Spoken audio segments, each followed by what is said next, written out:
it is going to be time to actually get burning. Oh, the one thing... Wait. Can I...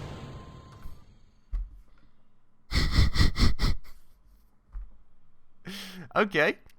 That was not the plan. I wanted to pause and just instinctively hit spacebar, like as if I was watching a movie or something. What in the world, dude? What am I doing?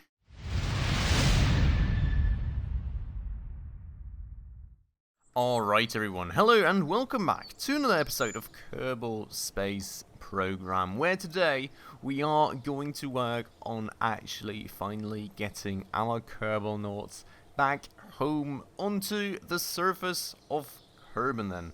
In the last episode we, finally took back off from the moon after gathering some science samples and, well, for the most part, surprisingly, everything has gone pretty well for the time being. I was very, very worried on fuel for the longest time because we took like 4 attempts to actually land and had to abort a few times because the slope was too bad and the rocket was very top heavy and nearly toppled over and exploded multiple times.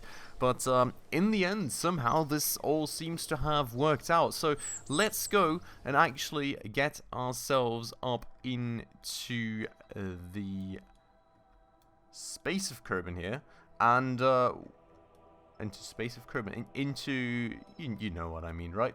Into orbit here, and we've got our Lunar magic right here. Then you can see the apoapses, you can see the periapses, and you can see that we are very much still orbiting the moon. I thought I had already gone for the burn with you all, but maybe I have not then, and we just plotted the course the last time. Regardless though, let's go and fly. And I actually saw, just peeking up at our funds real quick there for a second, that we're already at like $1 million or something. I guess we already completed some of the missions that we had on the moon. Through even just being there, so a lot of a monetary boost for us in that too, which is indeed very, very awesome, of course. But you can see right here we've got 561 meters a second of delta V remaining. We need 278 meters a second of delta V for the transition burn, and the node is going to be in T-minus 24 minutes. So we do indeed have a good bunch of time remaining here. For a start though, let's go and actually align us to our burning point, and with the moon shimmering away very beautifully here. Let's actually go to the map and give this all a bit of a check, just to double check that what we are planning to do here is what we want to end up with. So we've got our maneuver planned here, which will yeet us right out of lunar orbit and closer to Kerbin once more. And the plan is for a periapsis of 44,748 meters, so quite the decent re-entry angle, I think. It's probably going to take a lot of tinkering and fine-tuning to actually make sure that we somewhat end up at that height, because probably every 0.2 meters a second mean like a few thousand meters of altitude above Kerbin here, so we will have to be very, very spot on with this. But with that said, you can see down here, Jeb and Bill both being super happy, looking down at the moon and already looking forward to get themselves back to beautiful Kerbin very, very soon, hopefully, with me accidentally clicking out of the game right here. Let's work on that. Let's hopefully get them home soon. Let's get the time warp going, get them closer to the burn node, and, well, signal strength here being... Oh, you can see what kind of antenna they're connected to, but signal strength here being, of course, very low, 21%, which is actually, honestly, quite decent, given that we don't have a single antenna on this thing. I would have thought that we needed one, but I suppose that the command pod itself has some sort of internal antenna, and you can see right here that there actually is one. So, that seems to be lasting all the way out to Kerbin, which is interesting. So, don't even necessarily need a separate one on this pod, which may be interesting for future missions. But with that said, we will coast around the moon for one last time, then approaching our burn node as the sun rises above the beautiful moon. You can see right here, I mean, we're only 15,000 meters above the lunar surface right now. Very, very low indeed, but we did, of course, need to conserve every single last bit of delta V that we had in terms, well, in order to actually have a good bunch left for the return home. But look at this. Looks kind of awesome, doesn't it? I am absolutely loving these low lunar flybys. With that said, though, 4 minutes still to go, so let's accelerate this a bit further. As you can see, we're rising again, so our aperapsis is, of course, a good bunch higher than the periapsis over the lunar surface, because we didn't really focus on evening that out too much. I didn't want to waste much of any delta V there. We've got a burn time of 5 seconds, apparently, so that's going to make it even harder to tinker to perfection on this transition burn, but we will try and give it our best right here.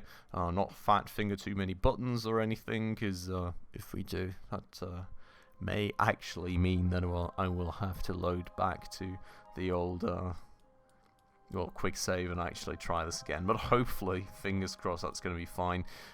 Just checking back here again, we've got 5 stored data in there, absolutely beautiful, and we are 19 seconds out from our burn, so soonish it is going to be time to actually get burning. Oh, the one thing, wait, can I...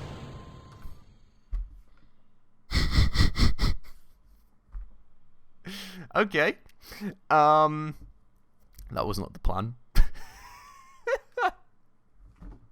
I wanted to pause and just instinctively hit spacebar, like as if I was watching a movie or something. What in the world, dude? What am I doing? I just remembered. Did I take a surface sample on the moon?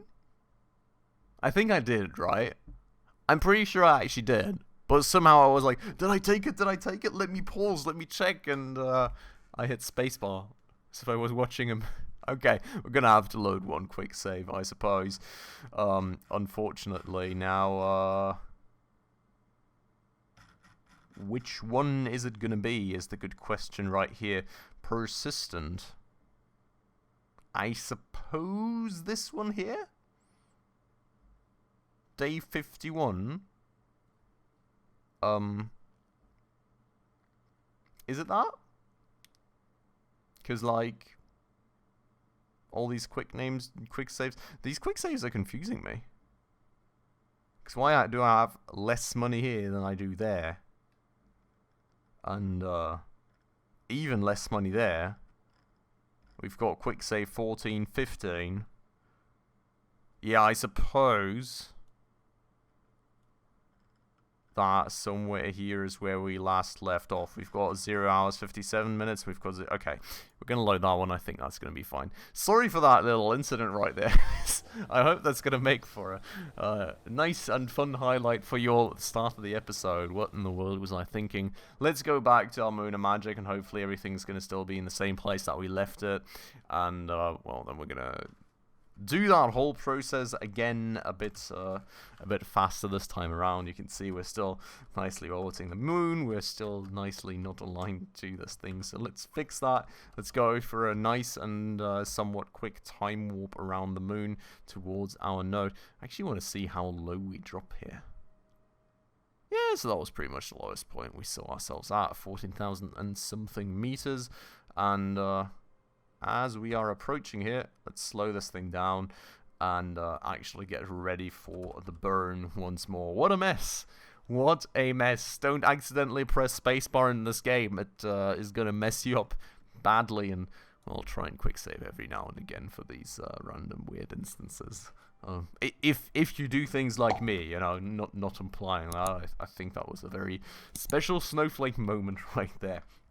But with that said, node and T minus 24 seconds, it's time to get the fingers on Y and X, and, well, time for the transition burn. The engines should still be on, I hope. They are indeed, and we will wait for those last few seconds. Going to start at, like, 3 seconds, I suppose, and we're going to see. Going to probably have to fine-tune.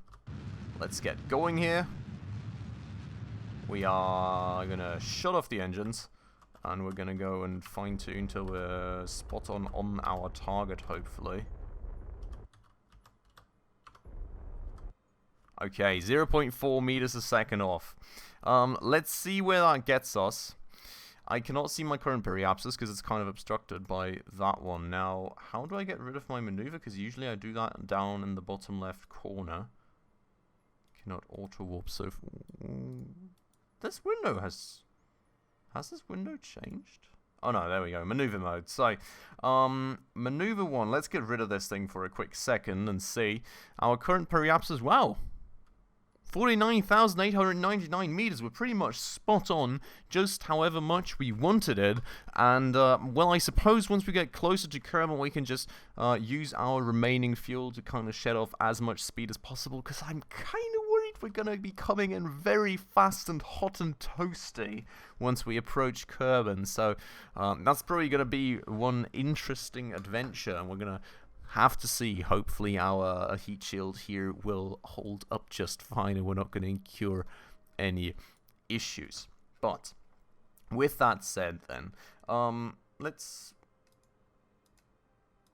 hop back over to that usual view and let's say farewell once more to our beloved moon, whom we've now visited for the second time and for the first time ever been on the surface of this, well, body of Kerbin. It's time to say goodbye though. It's time to coast off into the unknown and over to Kerbin. Of course, we're going to be slowing down first to, well, quite the halt. Let's see how slow it's going to get. But you can see how far away from Kerbin we are, and I'm kind of worried.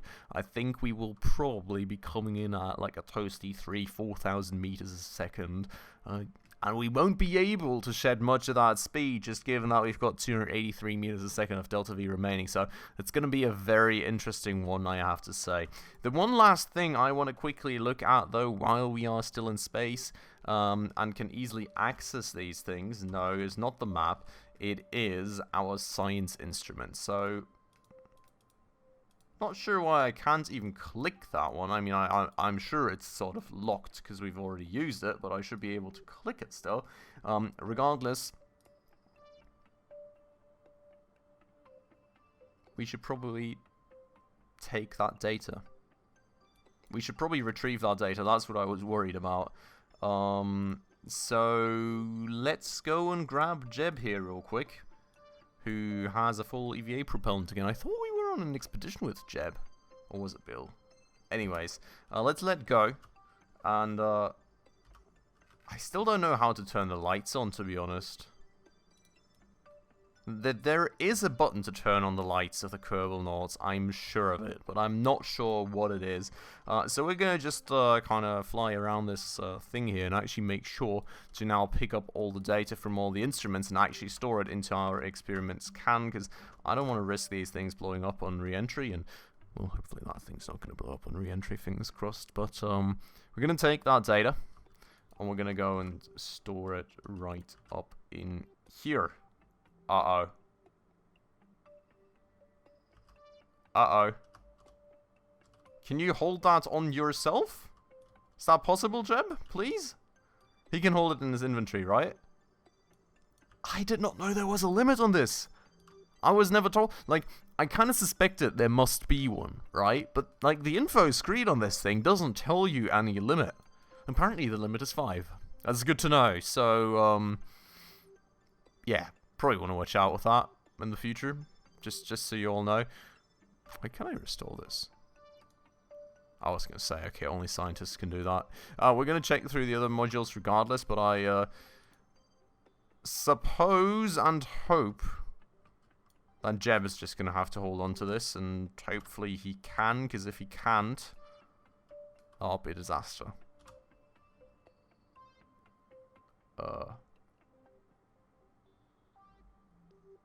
Okay. Let's hope that he has it, alright? I'm really not sure. I am really not sure here. That was well, I'm supposing and hoping that he just still has these science results in his inventory and we will be able to retrieve them once we get home, because if we don't, that's going to be 50 science lost. That's going to make me a very sad man. So hopefully we are going to be fine in that regard. With that said, though, Coasting away from the moon even further. You can see just how slow we are going to get at our apoapsis here. 370, well, 200 meters a second in relation to Kerbin even, and it seems that we've now broken free from lunar orbit. The apoapsis actually being well past us, so we were probably at a point like, I don't know, 100 meters, 50 meters a second in speed in relation to Kerbal orbit, or Kerbin orbits. But with that said, we are now closing in on Kerbin, and you can see that speed starting to rise, and it's a long way to go still, so hopefully we're going to be fine. Also not flying to any of our satellites and debris on the way in. That would kind of be nice. Fingers crossed on that. And well, let's see how this is going to go. Kerbin is approaching, and it is time to go back home for our Kerbalnauts. Looks like we're in for an approach in the dark. We're going to get kind of close to the KSC, which is nice, but not seeing a darn thing will probably not be quite as nice. So we will see about the experience that this is going to be. Still so far off the atmosphere. We're already at 2,000 meters a second, which is insane. I'm going to get us closer, I think, like probably like 100-ish thousand meters, maybe a little more. And then we're going to shed off whatever speed we can. I hope that the atmosphere braking is going to be enough, and we're not just going to bounce right back out of the atmosphere and be stranded in space forever or something. Fingers crossed. I think the re-entry angle I chose should be decent enough. But you can see just how much speed we have. It's absolutely insane. We may have to come back in for a second time in order to actually shed enough speed through the atmosphere. We're going to surpass 3,000 meters a second of re-entry speed. Yeah, slightly toasty. It is going to be slightly toasty, and hopefully our ablator is going to be able to deal just fine with it. Now, with that said, we're approaching that atmosphere quite fast, so let's go and actually get ourselves on the retrograde marker here. Let's shed all that bit of speed that we can here, as long as we have that fuel, and then we're going to ditch that stage because we do, of course, not want to have it explode on us. So farewell, good old stage, farewell research units. Thanks so much for being along for the voyage. Research unit has been absolutely useless, unfortunately, due to Bill sneaking on, but I'm sure we can rectify that some other time. Now, I'm gonna see if I cannot... Oh, the lights were on all this time. Ah, right. The lights are not really doing much for us, I suppose. So we're gonna have the lights on, just so you can somewhat see the outline of the capsule. Hopefully that's gonna make it a bit easier for you all as well. But overall, we're just gonna slowly start coasting into the Kerbal atmosphere, and you're all hopefully going to have to cross your fingers for me a bit that we are somehow going to manage to do just fine at these insane speeds, because we're going to reapproach 3,000 meters a second before we even hit the atmosphere. If I would not have slowed us down right there, I'm pretty confident we would have probably hit like 3,300 meters a second or something. It's pretty crazy, to say the least. You can see, though, our apoapsis has at least shrunk to 2 million meters, and our periapsis is now at 26k due to that slowdown, so hopefully that's not going to be too steep of a re-entry angle now. It feels kind of flat still, so in theory, all should be fine, hopefully. But let's see just how it is going to go as we now start skimming through Kerbal atmosphere. Our parts are flying around here with us, and well, they're whizzing past us now, because apparently the resistance of that thing is way crazier than mine, and that's probably going to go explode. Hopefully the fuel tank's not going to come swinging back at me. That would be very scary indeed. I hope that we're going to be just fine. But there we go then. This thing now becoming very, very, very toasty indeed. And that ablator is actually starting to get used, which I'm pretty sure... The last time we came back from the lunar surface, we did not use as much of that ablator as we're using now. Like, oh boy. Very, very toasty indeed. You can see, we're starting to slow down. Gonna have a lot of a slowdown to do, though, before we can actually deploy the parachute. Otherwise, that's going to be a very big issue. And you can see I've got some heat issues here with some of these modules sticking out.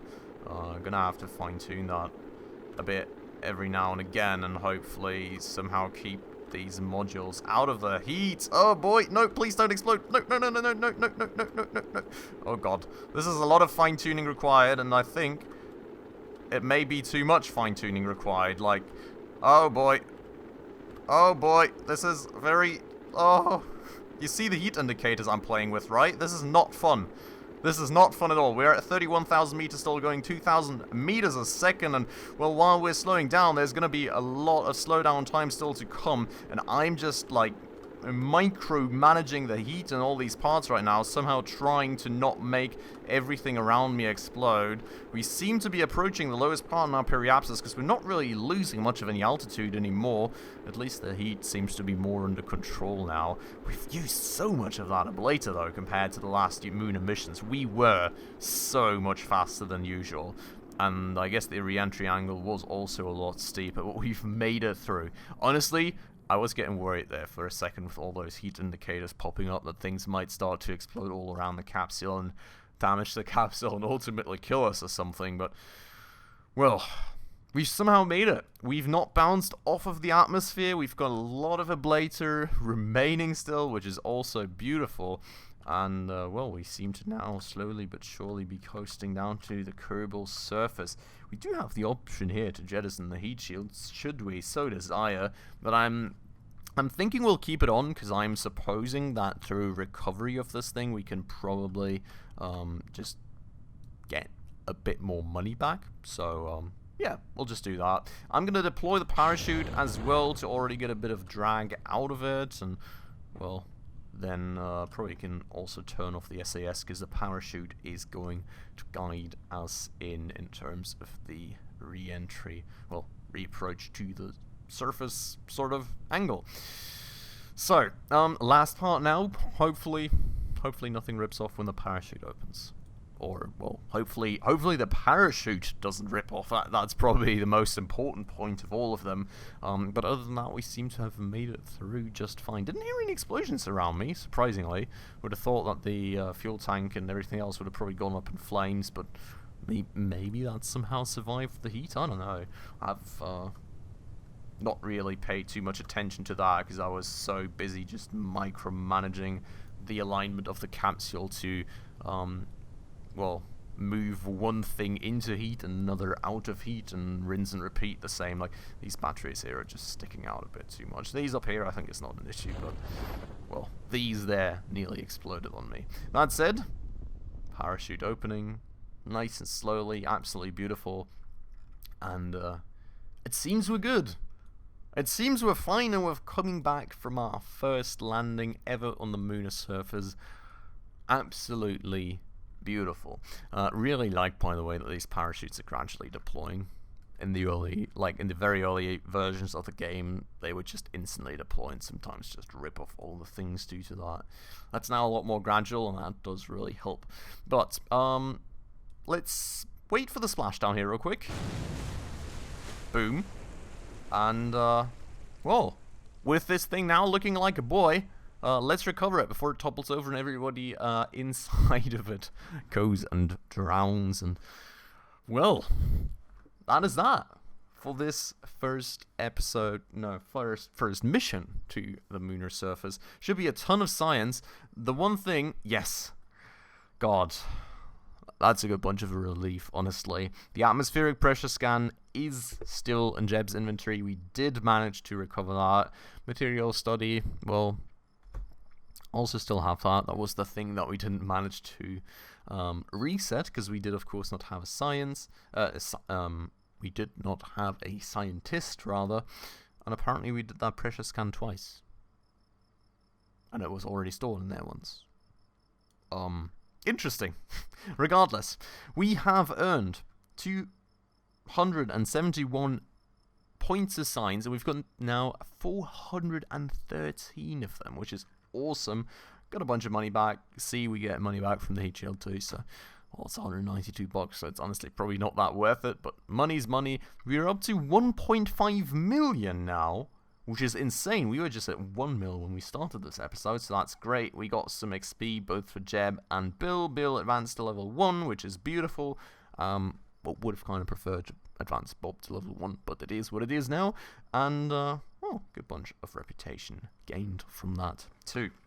So, that's very great, because now we've got some big amounts of science, which should allow us to get at least another 2, maybe 3 important and cool things research that we will be able to use for future missions, whichever that may be. So I would say let's go get back to that in the next episode. Then we will check out what new missions we have gotten, where will we be going next, and well, then we will use some of that science to actually research whatever we need for those missions and build a new rocket and venture out to our next voyage in Kerbal Space Program. So very much looking forward to that. For today though, I'm going to end it off right here, so I hope you all enjoyed the episode as usual. If you did, please make sure to hit that like button down below. That does always help out a ton. And if you're new around here and haven't done so just yet, also please consider subscribing right down below, as well as hitting that bell icon to stay up to date on all the future upcoming